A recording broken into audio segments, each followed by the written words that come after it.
أعوذ بالله من الشيطان الرجيم بسم الله الرحمن الرحيم رب اشرح لي صدري ويسر لي أمري واحلل عقدة من لساني يفقهوا قولي ربنا زدنا علما اللهم فقهنا في الدين آمين.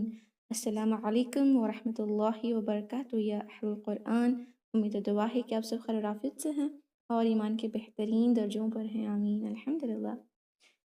تو آج ہمارا سورہ الملک کا سیکنڈ سیشن ہے.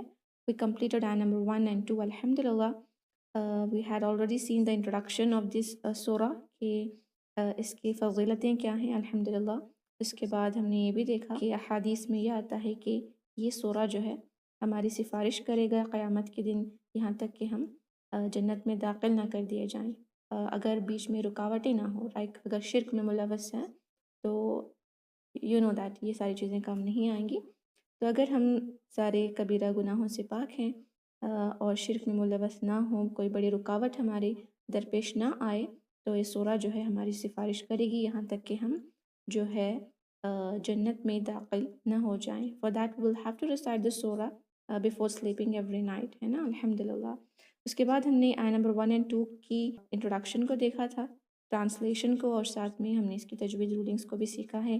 آپ نے ریکارڈنگز بھی سینڈ کیے ہوئے ہیں گروپ میں، اور جو ایڈمنس ہیں انہوں نے آپ کی اسسمنٹ بھی کی ہوئی ہے الحمدللہ. سبحان اللہ، اللہ سبحانہ تعالیٰ ان کو اجر عظیم عطا فرمائے جنہوں نے بھی ٹائم نکال کر آپ کے جو اسسمنٹس کیے ہوئے ہیں الحمدللہ. یس، لیٹس بگن. اعوذ باللہ من الشیطان الرجیم، بسم اللہ الرحمن الرحیم.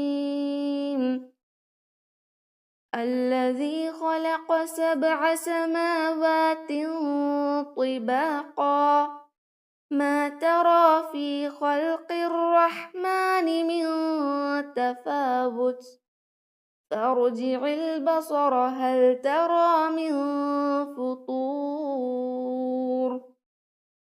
ثم ارجع البصر كرتين ينقلب إليك البصر خاسئا وهو حسير.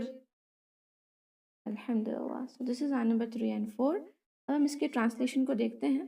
اس سے پہلے what we learned yesterday is کہ یہاں پر اللہ سبحانہ تعالیٰ کی ذات جو ہے ساری جو بادشاہی ہے ملک کی وہ اسی کی ہے اور وہ ہر چیز پر قادر ہے نا. اور ہم نے سیکنڈ آیت میں دیکھا کہ مقصد حیات کیا ہے. اللہ سبحانہ تعالیٰ نے موت اور حیات کو کیوں پیدا کیا، ہمیں کیوں پیدا کیا، تاکہ وہ آزمائے ہم میں سے کون بہترین عمل کرتا ہے نا، اور وہ بہت بخشنے والا بھی ہے الحمدللہ. This was about the 2 ayahs which we learned yesterday, right? تو انشاءاللہ اس کی ٹرانسلیشن کو دیکھتے ہوئے آگے بڑھیں گے. اوکے، جو آیہ نمبر 3 and 4 ہے، الذی خلق 7 سماوات طباقا، ہے نا، جس نے 7 آسمان اوپر تلے پیدا کیے. یعنی اللہ سبحانہ تعالیٰ وہ ذات ہے جس نے 7 آسمان اوپر نیچے بنائے، ایک کے اوپر ایک جو ہے جوڑا گیا. اس کو کہتے ہیں طباق، تہ بتہ کہتے ہیں نا، تہ بتہ رکھنا. اس طرح اللہ سبحانہ تعالیٰ نے آسمانوں کو بنایا، اور اس کے بعد اللہ سبحانہ تعالیٰ فرماتا ہے آیت میں کیا آتا ہے، الذی خلق 7 سماوات طباقا ما تری فی خلق الرحمن من تفاوت. یعنی تم خدا رحمان کی تخلیق میں کوئی فرق نہیں پاؤ گے کہ تم اس کائنات میں، ان آسمانوں میں کوئی کمی، کوئی عیب، کچھ نظر نہیں آئے گا آپ کو، چاہے جتنا بھی آپ دیکھو.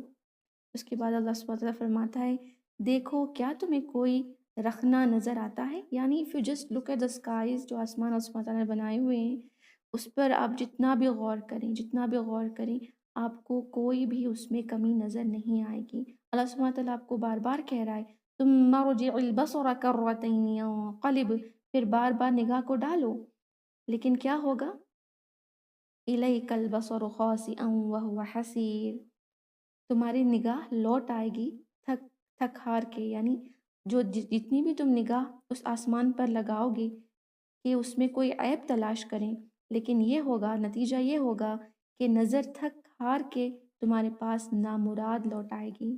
سبحان اللہ. اللہ سبحانہ تعالیٰ کتنے بہترین طریقے سے یہاں جو ہے اپنی بڑائی کو بیان کر رہا ہے اور احساس پیدا کیا جا رہا ہے اللہ سبحانہ تعالیٰ کی بڑائی کا کہ جتنا بھی دیکھو تمہیں کوئی عیب، کوئی رخنہ، کوئی سراخ نہیں ملے گا۔ ساری زندگی بھی جو ہے اس آسمان میں جو اللہ کی تخلیق ہے نقص نکالنے میں لگا دو، لیکن تمہاری نگاہ جو ہے وہ تھک کے واپس آ جائے گی، لوٹ آ جائے گی نامراد، یعنی آپ کو کوئی بھی اس میں شگاف نظر نہیں آئے گا، کوئی سراخ، کوئی عیب نہیں ملے گا۔ سبحان اللہ، کتنی شعور کو بیدار کر دینے والی آیت ہے نا، کہ جب سے یہ آسمان بنا ہے وہ ویسا ہی ہے۔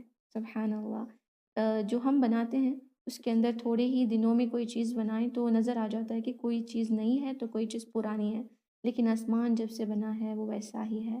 اللہ سبحانہ تعالیٰ کی تخلیق ہے، یا اللہ سبحانہ تعالیٰ جو ہے ان دو آیتوں میں اس کی بڑائی بیان کر رہا ہے اور یہ بتا رہا ہے کہ چاہے جتنا بھی آپ اس آسمان کو دیکھ لو، آپ اس میں کوئی بھی نقص یا کوئی عیب نہیں پائیں گے۔ So these are the two ayahs, the brief introduction to it. الحمدللہ، اب اس کی تجوید کو دیکھیں گے، پھر اس کو ریسائٹ کریں گے، تو یہ ساری چیزوں کو اپنے مائنڈ میں رکھتے ہوئے اس کو پڑھیں، تاکہ جب آپ پڑھیں تو یہ آپ کے دل تک پہنچ جائے، ہے نا، کیونکہ ہم تو قرآن بس ایسے ہی زبان سے پڑھتے جاتے ہیں، جب تک اس کو ہم دل میں نہ اتاریں تب تک ہم اللہ کو نہیں پہچان پائیں گے، رائٹ؟ سو میک شور کریں کہ اس کو اپنے مائنڈ میں رکھتے ہوئے انشاءاللہ اب ہم ان دو آیتوں کی تجوید کو دیکھتے ہیں۔ الحمدللہ، الحمدللہ، let's end the meeting now. اس کی اچھی سے پریکٹس کریں اور گروپ میں سینڈ کریں اپنی آیات کو، فائن۔